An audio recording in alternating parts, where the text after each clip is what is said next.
नबी करीम अलैहिस्सलाम नमाज पढ़ा रहे थे, ज़ोहर की नमाज थी, असर की नमाज थी, सही मुस्लिम में मौजूद है। हजरत अबू हुरैरा फरमाते हैं नमाज पढ़ाते पढ़ाते नबी पाक ने कदम आगे किया, नमाज पढ़ाते पढ़ाते कदम आगे किया और यूं हाथ उठाया फिर वापस कर लिया। हम नमाज पढ़ के ना तो सलाम फेरा तो सहाबा अर्ज करने लगे या रसूल अल्लाह सल्लल्लाहु अलैहि वसल्लम, वो नमाज में पैर भी आगे किया तो हाथ भी उठाया, तो वजह क्या थी? पहला सवाल तो ये है कि आप लोग नमाज पढ़ रहे थे या हुजूर को देख रहे थे?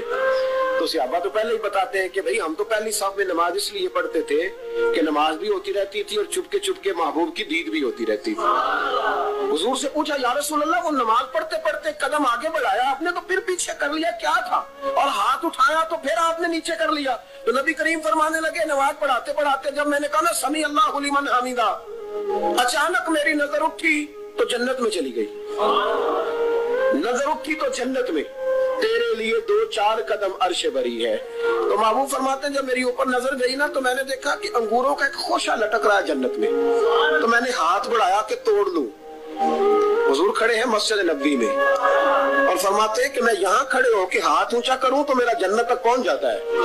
फरमाया मेरा इरादा हुआ कि वो खोशा जन्नत का तोड़ लूं और जरा मैंने पैर आगे बढ़ाया ही था तो मेरे दिल में ख्याल आया कि जन्नत राज है तो राज ही रहनी चाहिए, ये राज खोल गया तो मजा नहीं आएगा। तो मैंने फिर वो हाथ वापस कर लिया। सहाबा कहते हैं जब नबी करीम ने ये बयान किया तो हमारे चेहरे न तजस्सुस से खेल उठे, तजस्सुस से। हम कोई बात और भी सुनना चाहते थे तो महबूब फरमाने लगे अगर मैं वो खोशा तोड़ के ले आता और तुम्हें दे देता, तुम कयामत तक भी खाते रहते तो तुमसे खत्म नहीं होना था।